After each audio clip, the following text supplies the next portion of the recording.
Welfare अर्गनाइजेसनका यो पहिलो फाउन्डेसनमा तपाईँहरूलाई धेरै धेरै शुभकामना गर्दछु। यस फोरमका सभापति पास्टर रमेश गुरुङज्यू अनि यस संस्थाका क्रिस्चियन माइनोरिटी संस्थाका बिशपज्यू जति पनि पास्टर्सहरू हुनुहुन्छ अनि यस समारोहमा उपस्थित शान्ता छेत्री म्याडम, भूतपूर्व एमएलए, भूतपूर्व एमपी। के तपाईँ दार्जिलिङ सहर वरिपरि आफ्नो नानीहरूको निम्ति सुरक्षित, शान्ति, कुशल अनि घरको वातावरण भएको पेइङगेस्टको खोजीमा हुनुहुन्छ? त्यो पनि उचित मूल्यमा हो भने हामीलाई आजै सम्पर्क गर्नुहोस् अनि आफ्नो ठाउँलाई सुरक्षित राख्नुहोस्। नम्बर 9754956118 7679657114। अनि धेरै अवधाहरू उहाँहरू भनिरहनु लामो जान्छ।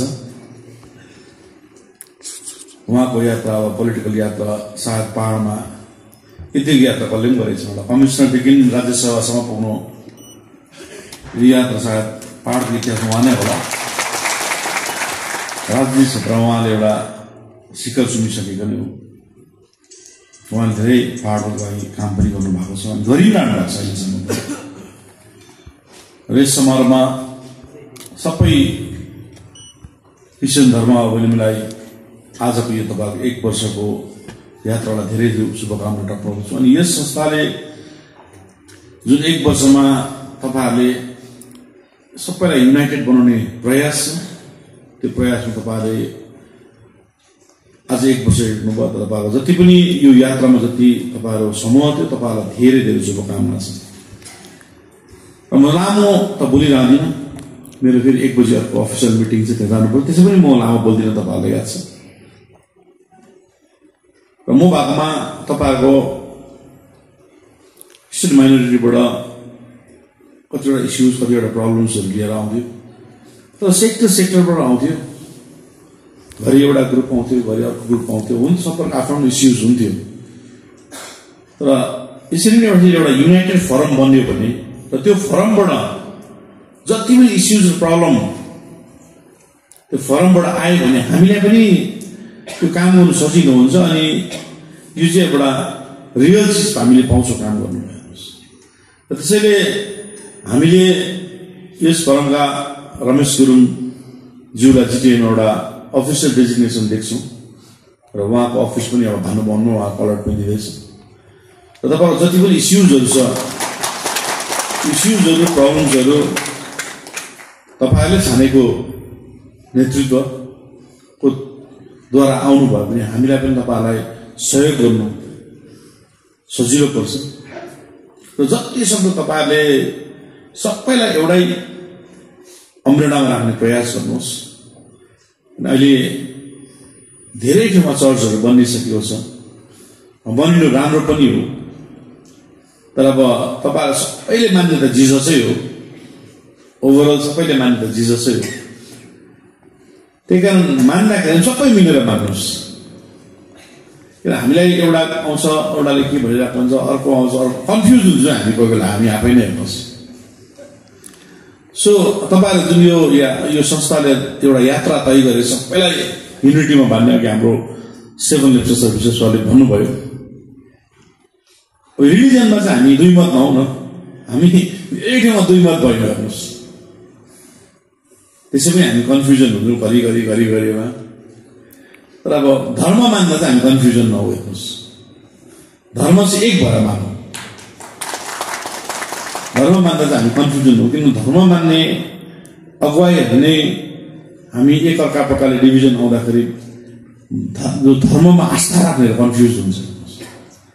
त्यही कारण तपाईँलाई म रिक्वेस्ट गर्छु, जुन यो फोरम बन्नेको छ, यो फोरमले अझै धेरै काम गर्नुपर्छ। अनि गाह्रो छ, तपाईँलाई थाहा छ, अब राम्रो काम गर्नु धेरै गाह्रो हुन्छ। भत्काउनु टुटाउँदा एकैछिन हो, हामीले देखेको छौँ विगतको इतिहासहरू। तर राम्रो काम गर्नु कति गाह्रो छ हामीलाई थाहा छ। तर अब गर्दै जाँदा पर्सनल सेटिस्फ्याक्सन पनि बढ्दै आउँछ। तपाईँले मलाई त सबैले राम्रोसँग चिन्नुहुन्छ नि, सायद पहाडमा म जतिको गाली खाने नेता थिएन पनि जन्मिँदैन मलाई, तर मैले कहिले पनि फर्काएन, फर्काउँदिनँ पनि म। हेर्नुहोस्, फर्काउने मेरोमा समय पनि छैन। म कन्स्ट्रक्टिभ पोलिटिक्समा बिलिभ गर्छु, हेर्नुहोस्, डिस्ट्रक्टिभ पोलिटिक्समा बिलिभै गर्दिनँ।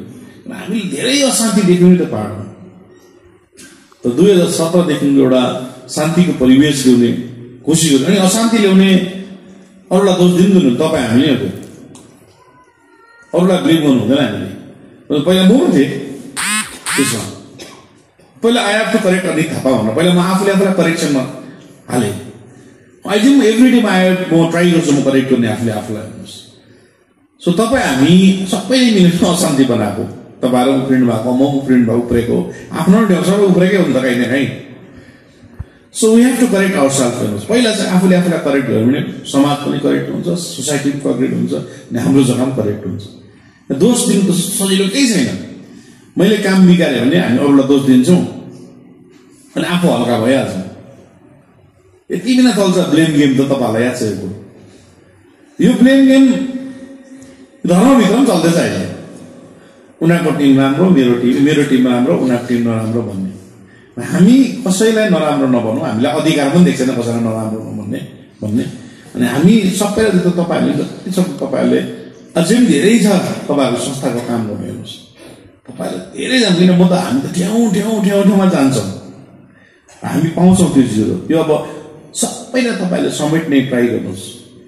यो धर्म हो, अनि धर्मको कुरामा चाहिँ जब पैसा पर्छ नि टुटिँदो रहेछ, हेर्नुहोस्, फुटिँदो रहेछ। यो संस्था भनेको धर्मलाई प्रचार गर्ने संस्था हो नि त। र यो संस्थाले काम गर्नु भनेको मान्छेलाई रिलिजियस कन्सियस बनाउनु हो। कतिवटा मान्छेलाई दुःख पर्दा कहाँ गर्दा उभिनुपर्छ, तर मेन हाम्रो लक्ष्य चाहिँ के हुन्छ भने धर्म प्रचारक भनेको रिलिजियस कन्सियसनेस बनाउनु हो नि त। र रिलिजियस कन्सियसनेस भइसकेपछि त्यो मान्छे पक्का राम्रो भएर जान्छ नि त, जुनै धर्म पनि। हेर्नुहोस्, तर तपाईँले देख्नु धर्ममा जातमा पैसा पस्दाखेरि जात पनि टुट्यो, धर्म पनि टुट्यो। यो विगतको तपाईँहरूलाई हामीले तितो अनुभव त बोकेकै छौँ नि त, होइन भन्नु त बोकेकै छौँ नि त त्यो अनुभव। त्यही कारण मैले भनेको धार्मिक संस्थाहरूले चाहिँ जति सक्दो हामी धार्मिक कुराहरू प्रचार गरौँ, धार्मिक कुराहरू प्रचार गरौँ। धार्मिक प्रचारहरू गर्दा तपाईँहरूको कतिवटा चिजहरू छ धर्ममै रिलेटेड कुराहरू बनाउनुपर्छ, धार्मिक कुराहरू कन्स्ट्रक्ट गर्नु। त्यति बेला धार्मिक कुराहरू मात्रै हामीले तपाईँहरूले जति सक्दो संस्थाले टेक ओभर गर्नुहोस्। तर पब्लिकको तपाईँहरूले टेक ओभर गर्नु थाल्यो भने तपाईँहरूलाई धेरै गाह्रो पर्छ। एक्सपेक्टेसन तपाईँमाथि बढ्छ। एक्सपेक्टेसन गरेपछि उसले तपाईँसँग मन दुखाउँछ, उसले तपाईँसँग मन दुखाउँछ, उसले तपाईँसँग मन दुखाउँछ, अनि त्यो मन नहुँदाखेरि फेरि संस्थामा बिस्तारो ड्यामेज हुन्छ। त्यही कारण जति सक्दो तपाईँहरूले यो संस्थाले चाहिँ आफ्नो धर्म प्रचार कसरी गर्ने र आउने नानीहरूले कसरी प्रे गर्ने र भगवान्माथि कसरी आस्था राख्ने, त्यो चाहिँ मेन तपाईँहरू यो संस्थाको मेन एजेन्डा चाहिँ त्यो बनाउनुहोस्। तर अब हाम्रो संस्थाले बेसी डेभलपमेन्टमा फोकस गर्यो भने डेभलपमेन्ट मैले हेरेको जति नै गर्दा पनि पुग्दैन। डेभलपमेन्ट चाहिरहन्छ। अब यो हामीलाई भगवान्ले यसरी नै बनाएको मानवलाई, बुझ्नु भएन? सास चाउँदैन हामीलाई, पुग्दैन कति चाहिन्छ त्यो पनि थाहा छैन हामीलाई, कसैलाई थाहा छैन कति चाहिन्छ भनेर। हेर्नुहोस्, हुँदै जान्छ, अझै चाहिँदै जान्छ, हुँदै जान्छ, अझै चाहिँदै जान्छ। यसले कहिले पनि सकिँदैन यो चिज। यो हामीलाई भगवान्ले यसरी नै बनाएको मानवलाई। तर जसले यो चिजलाई बुझेर कन्ट्रोल गर्नु सक्छ उसले हाम्रो जिन्दगी बुझाउँछ, जसले कन्ट्रोल गर्नु सक्दैन अब दुःखै पाइरहन्छ, उसले कुदिरहन्छ। त्यही कारण मैले तपाईँहरूलाई भन्नु खोजेको चाहिँ हामी रिलिजियस स्ट्रक्चरले चाहिँ म्याक्सिमम् रिलिजियस काममा काम गरौँ, रिलिजियस प्रोग्रामहरू गरौँ, रिलिजनमा मान्छेलाई अवेरनेस गरौँ आजको दिनमा। किन हामी जति अब रिलिजियसमा अवेरनेस हुन्छौँ त्यतिले धेरै हेल्प गर्छ। म हिन्दू धर्ममा बिलङ गर्छु, तपाईँलाई आएको छ। म एउटा हिन्दू धर्म भन्दा म साई बाबालाई बेसी मान्छौँ, किनभने साईको फलोवर चाहिँ सबै धर्म मान्छ। हाम्रोमा क्रिसमस पनि ठुलो मनाउँछौँ हामीले बुद्धिज्म ठुलै मनाउँछौँ। जे पनि हामीलाई सर्वधर्म मान्नु सिकाएको छ। मैले जन्मेकोदेखि मैले त्यो धर्म मेरो गार्जेनले मलाई सिकाएको त्यो चिजहरू। हामीलाई सबै धर्म ध्यान र सबैलाई प्रे गर्छ हाम्रो मन्दिर हाम्रो घरमा पनि प्रे गर्छ हामीले जहाँ प्रे गर्छ त्यहाँ प्रे गर्छौँ हामी एटलिस्ट सबै धर्मलाई चाहिँ एउटै हो लास्टमा गऱ्यो भने जिससले पनि राम्रो बाटो जाऊ भन्छ बुद्धले पनि राम्रो जाऊ भन्छ जसले पनि कसले नराम्रो बाटो जाऊ भन्दैन नि त हामीलाई तर हामी अपनाउने नै अपनाएको छैन त प्रब्लम त हाम्रोमा छ नि त्यही कारण तपाईँहरू रिक्वेस्ट गर्छु यो तपाईँहरूको एउटा राम्रो अभियान सुरु भएको छ तपाईँहरूले एउटा एकताको सूत्रमा हिजो धेरै डिभिजन आइसकेको थियो तर अहिले बिस्तारै बिस्तारै बाँधिँदैछ र तपाईँको जुन यो समूहले मलाई याद छ धेरै कसमा दिनरात मलाई धेरैपल्ट भेट्नु भएको छ दिनरात कसरत गर्नु म उहाँहरूको लामो यात्रा देखेँ अनि मैले उहाँहरूलाई केही एउटा गभर्मेन्टको उहाँहरूमाथि केही ब्लेसिङ छ भने उहाँहरूलाई अझै काम गर्नु सजिलो हुन्छ भनेर उहाँहरूसँग एउटा जिटिएको एउटा उहाँहरूमाथि एउटा औदा हामीले दिएको छौँ अनि सरकारसँग धेरै हामीले कुरा गरेको छौँ अहिले तपाईँहरूसँग सन्ना म्याडम पनि हुनुभएको छ उहाँहरूले पनि तपाईँहरूलाई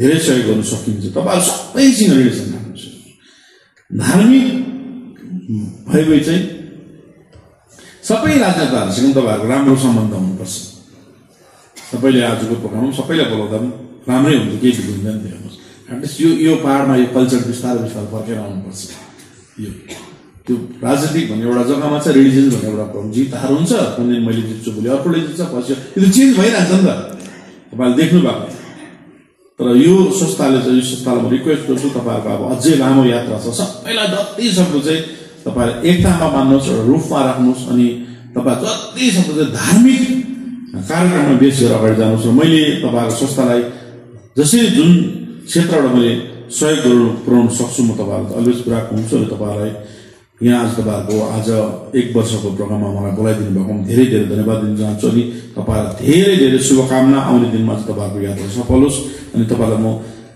रिक्वेस्ट पनि गर्छु फेरि यहाँबाट एउटा अफिसियल मिटिङ छ अनि तपाईँहरूको यो प्रोग्राम म आदिमै छोडेर जान्छु यसको लागि म समापन दिन्छु धन्यवाद के तपाईँ दार्जिलिङ सहर वरिपरि आफ्नो नानीहरूको निम्ति सुरक्षित शान्ति कुशल अनि घरको वातावरण भएको पेइङगेस्टको खोजीमा हुनुहुन्छ त्यो पनि उचित मूल्यमा हो भने हामीलाई आजै सम्पर्क गर्नुहोस् अनि आफ्नो ठाउँलाई सुरक्षित राख्नुहोस् नम्बर 9775495618 76796571114